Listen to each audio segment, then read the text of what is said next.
नमस्कार, मैं हूं साहिल जोशी। मुंबई तक पर कोरोना बुलेटिन में आपका स्वागत है। मुंबई में आंकड़े लगातार बढ़ते जा रहे हैं, जिसके वजह से मुंबई की तुलना कई अंतरराष्ट्रीय शहरों से होती जा रही है, खास करके न्यूयॉर्क से। तो क्या कोरोना से मुंबई का हाल न्यूयॉर्क जैसा होते जा रहा है? मुंबई में 24,000 के पार कोरोना के केस हो चुके हैं। करीब 850 लोगों की मौत हो चुकी है और पिछले कुछ दिनों से 13 से 1400 नए केस रोज आते जा रहे हैं। हालांकि 3.5 लाख से अधिक पॉजिटिव केसेस और 28,000 से अधिक मौतों की वजह से न्यूयॉर्क की तस्वीर बद से बदतर है। न्यूयॉर्क और मुंबई एक जैसे शहर माने जाते हैं, क्योंकि मुंबई भारत की आर्थिक राजधानी है, तो न्यूयॉर्क अमेरिका की, यूनाइटेड स्टेट्स की आर्थिक राजधानी मानी जाती है। और यूनाइटेड स्टेट्स में जितने केसेस हैं उसमें देखें तो न्यूयॉर्क के आंकड़े सबसे ज्यादा थे, और उसी तरीके से मुंबई के आंकड़े भी भारत में सबसे ज्यादा आंकड़े हैं। एक बात गौर करने वाली है, मुंबई की आबादी न्यूयॉर्क की 1.5 गुना है। यानी अगर हम कंपैरिजन करें मुंबई और न्यूयॉर्क, क्या मुंबई न्यूयॉर्क होने जा रहा है, तो उसमें देखना चाहिए कि मुंबई की आबादी न्यूयॉर्क की 1.5 गुना ज्यादा है। यहाँ 1.5 करोड़ से ज्यादा लोग रहते हैं, जबकि मुंबई का क्षेत्रफल न्यूयॉर्क के लगभग आधा क्षेत्रफल है। यानी आधी जगह में ज्यादा लोग मुंबई में रहते हैं। न्यूयॉर्क में 1 वर्ग किलोमीटर में 10,000 लोग रहते हैं, जबकि मुंबई में 32,000 से भी ज्यादा लोग 1 वर्ग किलोमीटर के अंदर रहते हैं। यानी मुंबई में आबादी भी न्यूयॉर्क से काफी घनी है। मुंबई में झुग्गी झोपड़ियों में कोरोना बुरी तरह फैल रहा है। धारावी की आबादी 10 लाख है, तो मानखुर्द गोवंडी यानी एम ईस्ट वार्ड की आबादी 15 लाख है। शहर के स्लम्स में आबादी ही एक बड़े शहर जैसी होती जा रही है। जैसे यहाँ एक कमरे में 10-10, 12-12 लोग रहते हैं और कॉमन टॉयलेट्स यूज करते हैं। उन्हें सोशल डिस्टेंसिंग का ज्ञान देना एक क्रूर मजाक सा बन जाता है। खैर, आज हम मुंबई और न्यूयॉर्क को अगल बगल रख कर देखने की कोशिश कर रहे हैं कि क्या ये दोनों शहर अपने देश के लिए कितने अहम हैं। तो जैसे मैंने आपको कहा कि ये दोनों अपने देश की फाइनेंशियल सेंटर्स है, फाइनेंशियल कैपिटल मानी जाती है। अमेरिका में राजधानी वॉशिंगटन के होते हुए जो जगह न्यूयॉर्क की है, वही भारत में दिल्ली होते हुए मुंबई की जगह है। कोरोना के लिहाज से तुलना करें तो मुंबई में भारत के 21.3% कोरोना के केस है। देश में कोरोना से होने वाली कुल मौतों में 24.2% मौतें सिर्फ मुंबई में हुई है। यानी भारत में कोविड-19 से संक्रमित होने वाला हर 5वां शख्स और मरने वाला हर 4था शख्स मुंबई से है। न्यूयॉर्क इस मामले में मुंबई से थोड़ा बेहतर है। अमेरिका के कुल मामलों में से न्यूयॉर्क में 12% केस है, जबकि 17% मौतें न्यूयॉर्क में हुई है। मतलब अमेरिका में हर 8वां केस और 6ठी मौत न्यूयॉर्क से हुई है।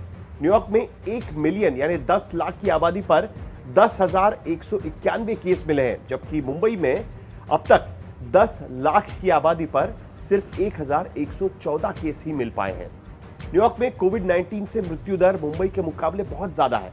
न्यूयॉर्क में 10 लाख की आबादी पर 854 की मौत हुई है, जबकि मुंबई में अब तक 10 लाख की आबादी पर औसतन 39 ही मौतें हुई है। एक और आंकड़े में मुंबई न्यूयॉर्क से बेहतर साबित हुई है, वो ये कि न्यूयॉर्क में केस फैटेलिटी रेट यानी कितने लोग इसके चपेट में आकर मरते हैं, वो रेट है 8.38%। मतलब जितने लोगों को कोरोना हुआ उनमें से 8.38% लोगों की मौत हो चुकी है, जबकि मुंबई में यही रेट 3.52% है।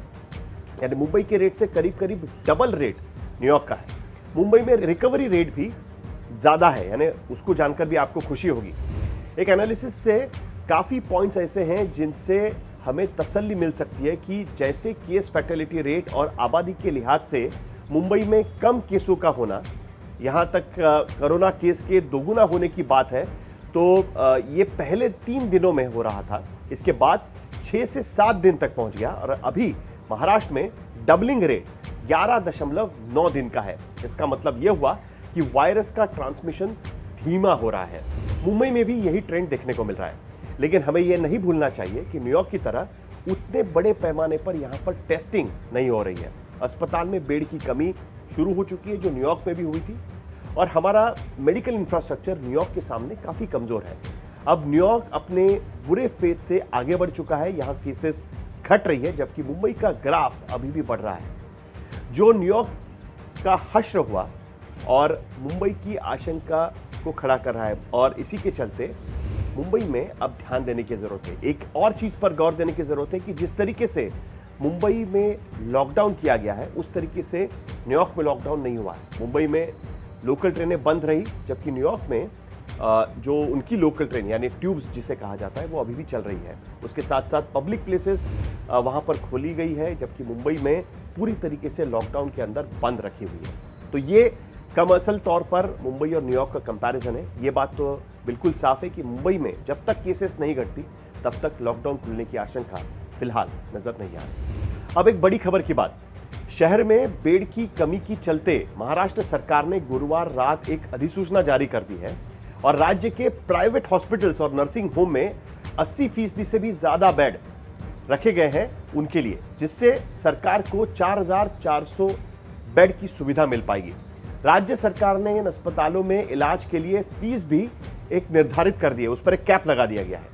इस अधिसूचना के अनुसार धर्मार्थ ट्रस्टों द्वारा संचालित अस्पताल भी उसमें शामिल किए गए हैं। सरकार ने जिन अस्पतालों में बेड रिजर्व किए हैं उनमें मुंबई के सभी बड़े अस्पताल शामिल किए गए हैं, जैसे HN Reliance hospital, Lilavati hospital, Breach Candy hospital, Jaslok hospital, Bombay hospital, Bhatia hospital, Wockhardt hospital, Nanavati hospital, Fortis, HL Hiranandani hospital और PD हिंदुजा हॉस्पिटल।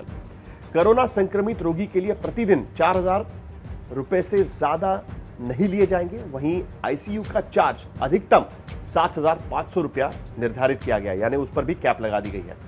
वेंटिलेटर के लिए भी प्रतिदिन 9000 रुपए ही तय किए गए हैं, क्योंकि इसके आंकड़े काफी बढ़ रहे थे। शिकायतें ये आ रही थी कि बहुत ज्यादा ओवर चार्जिंग हो रही है, जिसके चलते यह फैसला लिया गया। उसके साथ साथ इन बेड्स के लिए मरीजों को एक केंद्रीकृत पोर्टल प्रणाली के माध्यम से भर्ती किया जाएगा।